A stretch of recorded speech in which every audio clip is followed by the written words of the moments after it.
All right. I am William Moyer, sports director of 91.1 WRMU. And my favorite sport is college basketball. And it's Feast Week. If you don't know what Feast Week is, it's basically just the week of Thanksgiving. There are a bunch of season opening tournaments, the two biggest being the Maui Invitational and the Battle for Atlantis. As I'm recording this on Monday, the Maui Invitational starts in only a couple hours. It's almost 11 right now, and the first game starts at 2:30.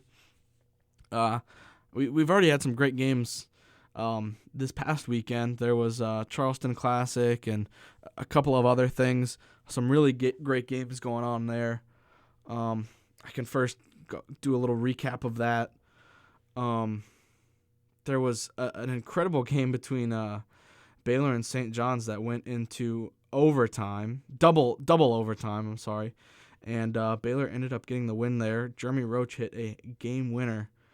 But this Baylor team is kind of struggling so far. They did that. That was the Baja Mar hoops tournament that they were in, and they beat St. John's in double overtime, 99-98. St. John's a decent team, top 25 caliber team probably, but Baylor historically should be a team that is able to beat them. And Baylor has had a decent season so far. The first game of the season, they had a 38-point loss to Gonzaga, Gonzaga is an amazing team this year. I think they could potentially, we say it every year, but this could be the year that they get over the hump and finally win a national championship.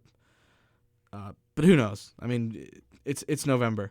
And then Baylor's second game beat a good Arkansas team, an Arkansas team who's top 25 ranked.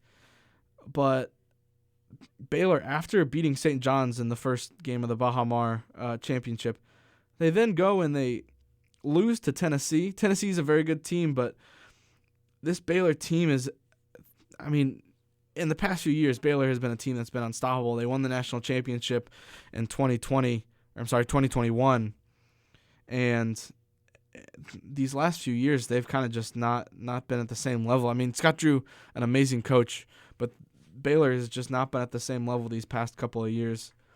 They've had some early tournament exits, and this year, already with a big loss to Gonzaga, and then they lost to Tennessee by 15.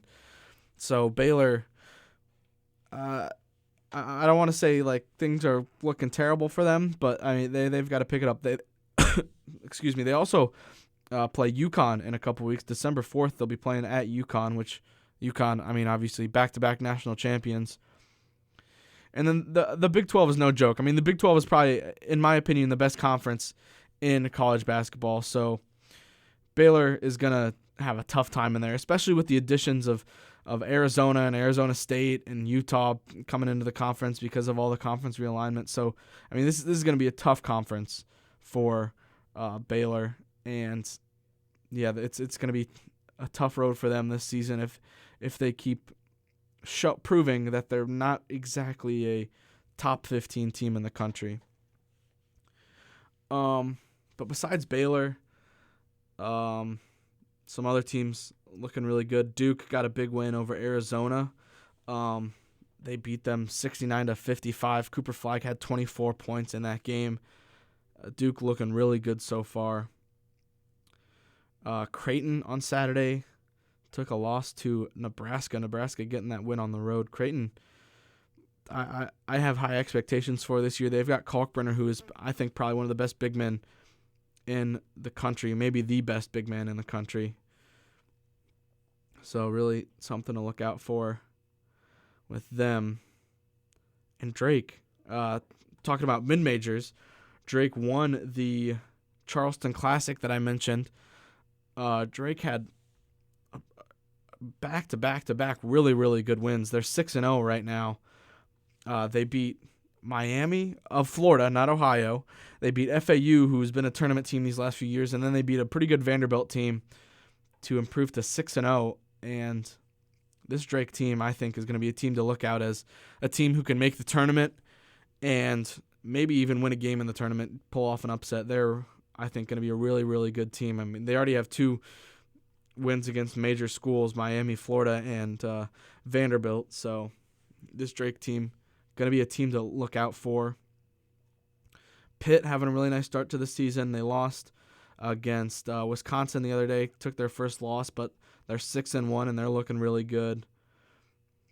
Besides that, in this past week, not a whole lot else. I mean, it was a good weekend of college basketball though. Lots of good games. My Akron Zips went 3-0 this weekend. They beat Lamar, Omaha, and Alabama State, 3 good mid-major teams. So it was good for my Akron Zips to get back on track. But I mean, let's get into the real feast week. It starts today with the Maui Invitational. And first game today, the Maui Invitational. 2:30, we've got Memphis and UConn. I mean, UConn, they're just a powerhouse. Dan Hurley is, without a doubt, the best coach in the country. He's kind of a psycho, but it works. And they play Memphis and UConn right now, favored by 8.5 points. I think they're going to win that game. Memphis can put up a fight. Memphis is a good team. I think they're probably fringe top 25 quality. They've got wins this season. They're 4-0. They beat Mizzou, UNLV, Ohio, and San Francisco. So 4 quality teams that they've beaten. But they'll have their first real test against UConn. And even if they don't win that game, if they can put up a fight and keep it close, I think that is kind of a moral victory there for UConn, or for Memphis in the first game of the Maui Invitational. And then the 5 o'clock game of the Maui Invitational, this is probably the one I'm least excited for today, Colorado and Michigan State. Colorado 4-0 right now, Michigan State 4-1. Michigan State played in, of course, the Champions Classic to start off the season, and they lost to Kansas. Kansas kind of just dominated them, even though the game was a bit it wasn't a blowout, but Kansas really dominated that game. And Michigan State, I think, not a top 25 team, probably like top 40, in between that like 26 to 40 range. So they're a good team. They'll be competitive in the Big Ten, but they're not a top team in the Big Ten. And yeah, it'll be a long shot for them to make the tournament, in my opinion. 6:30, we've got a good game here between Clemson and San Francisco. This is in the Sunshine Slam, not Maui Invitational, but Clemson, a good power team, and then San Francisco, one of the best mid-majors that we have. San Francisco 4-1 so far on the season. They had a 4-point loss to Memphis. I mentioned Memphis beat them, but yeah, that'll be a good game. That'll be one to watch, I would say, for sure. That game at 5:30. That I might watch that game instead of the. I'm sorry, that game is at 6:30. And let's see, the next Maui Invitational game, the 9 p.m. Maui game is this. This is the game that I'm looking forward to. I saw this game when I was looking at the schedules about a week ago, and I think this is going to be one of the best games of the entire feast week. We've got number 4 in the country, Auburn, taking on number 5 in the country, Iowa State. Auburn with Janai Broome is an exceptional team, and then Iowa State as well, always really, really good. SEC and Big 12, two of probably the toughest conferences, and this is just going to be. I'm so excited for this game. Auburn and Iowa State, 9 p.m. ESPNU, Maui Invitational. It doesn't get better than this. Besides March Madness, the feast week, the Maui Invitational, it really does not get any better. So I'm excited for that one. Just going to be an exceptional game. Auburn right now is favored by 4.5, but that's going to be a good one.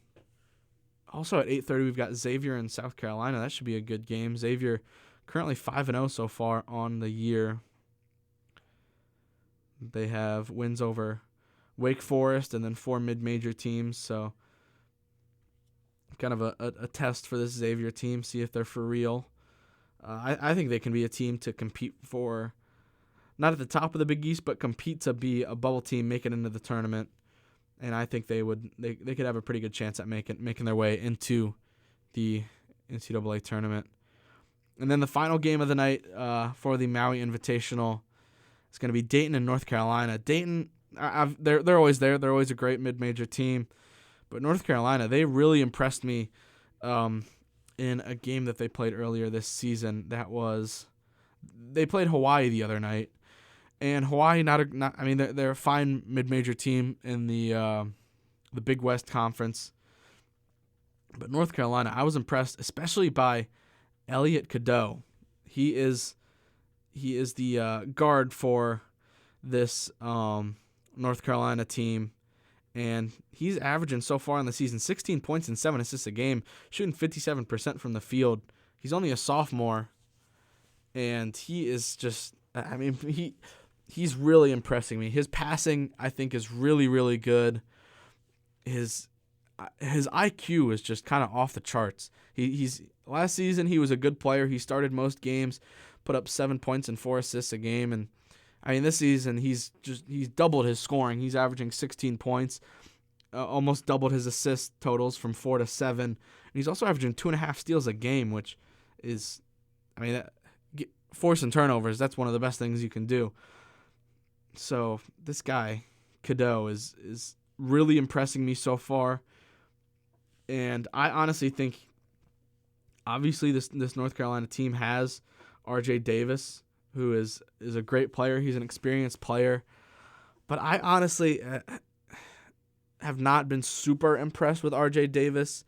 He's averaging 18 points and 4.5 assists a game, but he's only shooting 34% from the field. Like, R.J. Davis is a good player, but he's not efficient. And to me, I really value efficiency, and Cadeau has been very efficient.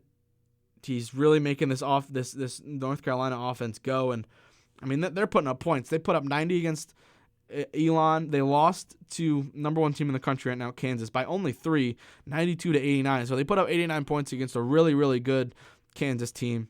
Put up 107 against American, and then put up 87 against Hawaii. So they'll be playing Dayton tonight. That 11:30 p.m. tip-off. Obviously, the game in Maui in Hawaii, so it's going to be a late tip-off, but I think that's going to be a really, really great game. Hopefully, I can find a way to stay up for that one because I love watching Elliot Cadeau play, and I'm excited for that one. So, yeah, this Monday, first day of the Maui, is going to be a really, really fun game, and then tomorrow we'll have more games. The next day we'll have more games, and then we'll just keep going from there. Tomorrow is, I believe, the start of the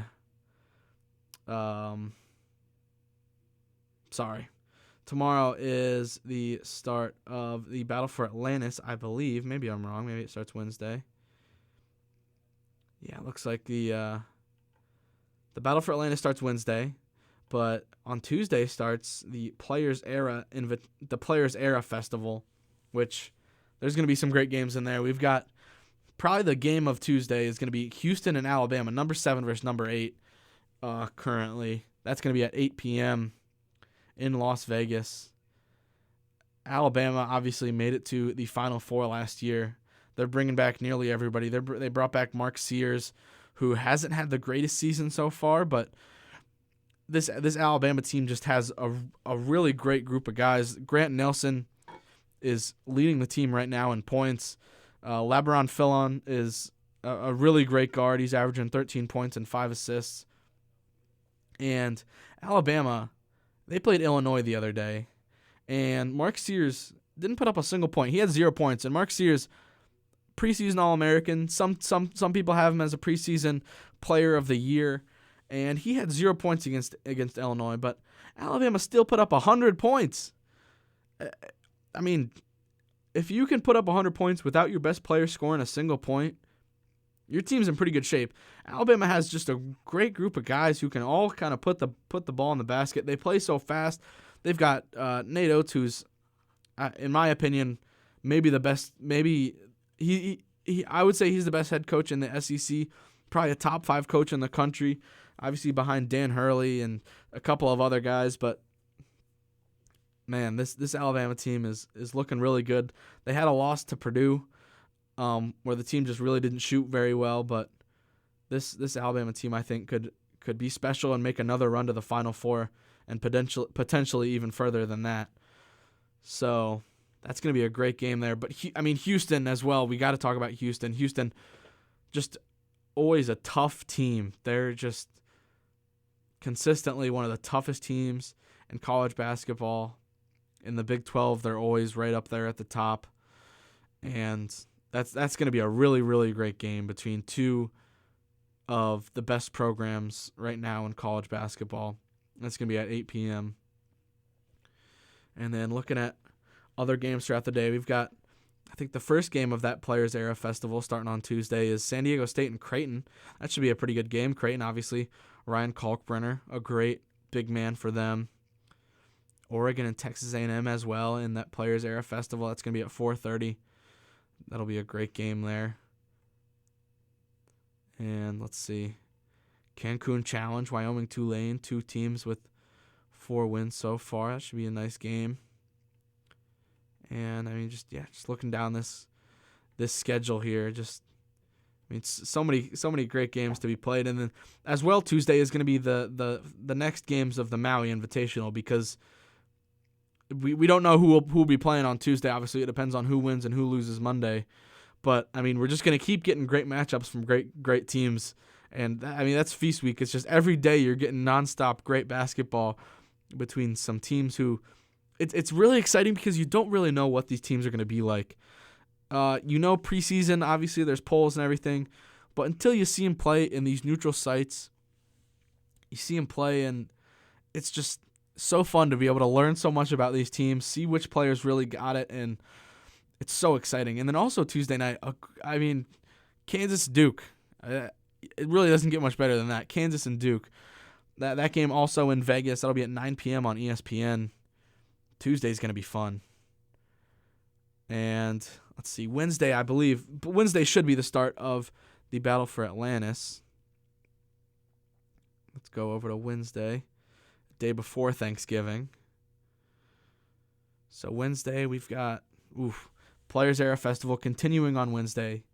Rutgers and Alabama. Rutgers took a loss to Kennesaw State the other day. That was a very exciting game. But yeah, first of the Battle for Atlantis games. At noon, we've got Louisville and Indiana. Indiana, a team who I'm pretty high on. I think they can compete and be at the top of the Big Ten this year. They've got Omar Ballo, the big man, coming in, transferred from Arizona and Indiana.